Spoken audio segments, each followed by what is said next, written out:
What is up, guys? Dirty Boots Sports, and we are here with another movie review. This time we are actually in Celebrity Theater's parking lot doing it. We're going to be doing these, and we're also going to be doing a movie show every other Sunday or something like that. If you saw recently, we put out a podcast. We talked the 2022 releases that are about to come out for the rest of the year. We also did some top 10 rom-coms. That was fun. I love rom-coms, so yeah, shout out Pretty Woman. But yeah, today we watched Honk for Jesus, Save Your Soul. Basically, Sterling K. Brown, he's a pastor who, he gets some lawsuits filed against him by a couple guys. Yeah. And so their church get closed down, and that's kind of how the movie opens. So all this stuff has already happened, and it's Regina Hall as his wife, and it's kind of, the movie's basically just a build up to them reopening the church. And I didn't really like the way that story went. I would have found it way more interesting if you started before or while he's doing this stuff and leading up to the church closing. It just made the movie more interactive and interesting. Yeah. There was a few scenes like that, but there was nothing in the hour 40 movie that just makes you think, all right, well, something else is going to happen, because it just hadn't. Yeah, so the story's told in a mockumentary style, which if y'all don't really know what that is, think of The Office, think of Parks and Rec.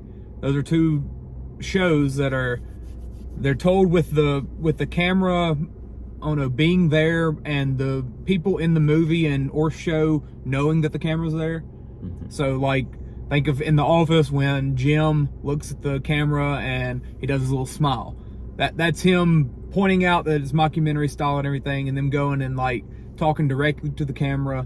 Well, they did that in this, and I think that's one of the things that it made it unique, but it also, I think it hurt them in the long haul, because it just wears off. Yeah, eventually. Because so in an episode of The Office or an episode of Parks and Rec, it's 22 minutes. This movie's an hour 45. For the first 45, 30 or so minutes, I was into it. I was laughing. There's a lot of funny parts. There was some Atlanta music in it, so I was into that. Yeah. Sterling K. Brown was rapping, and it was hilarious. I was laughing a lot. Yeah. Then that back half, that final hour or so, I don't know. It just... Yeah, it lost its feel. Yeah, it's just a bunch of repeating of steps, because all the major stuff had already happened outside the movie, because what's happening is being made into a movie in the movie, and they're just being followed around after everything. And I didn't really find it funny. There was a few scenes, but everything around it just kind of took me out of it. Yeah. So I wasn't really there for the comedy, but both the performances were pretty good. Yeah, for sure. I mean, Regina Hall, she killed it. She did. She was the foundation of, there's at least one good person in this movie. Yeah, she was. You could tell that she really wasn't supportive of what her husband was trying to do. Yeah, but she was dedicated to him. Yeah, she was dedicated to him, but also deep down you could kind of see there's a little bit in her that just wanted to be seen, you know, she wanted to be on the stage and all that. Yeah, and she wanted to be times. You got to get me back on the stage. She wanted to be the pastor's wife. She wanted that spotlight.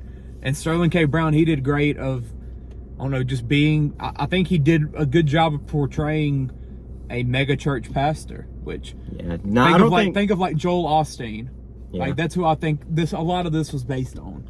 Yeah, there wasn't really a moment in the movie where I was like, I care about him, because every other scene he's doing something that you wouldn't agree with for a pastor. And I think that's how you're supposed to look at it. Yeah, I didn't know if you were supposed to like him. But... No, I think you're supposed to. I think you're supposed to have more sympathy for Regina Hall than care about him. But scores. Yeah, I gave it a 49 out of 100, just because the story just wasn't there. I felt it just should have taken place while he's doing these things, made it more interactive, and it was basically like the Eyes of Tammy Faye. It happened while everything was happening, leading up to their downfall, and it was just way more interesting to follow. Yeah. So I went 56 out of 100. Most of that's relying on how much I liked the front end of the movie. It got worse as it went on, but I don't know. It's not a terrible movie. It's a decent watch. Do I want to watch it again? No, but you know, it was a movie. I didn't mind it at all. So keeps the streak going. So that's just all that matters. Yeah, pretty much it. So I think this is it for Honk for Jesus, Save Your Soul. Yeah, that's a title. It's a title with 2 periods in it. Well, probably the first I've ever seen.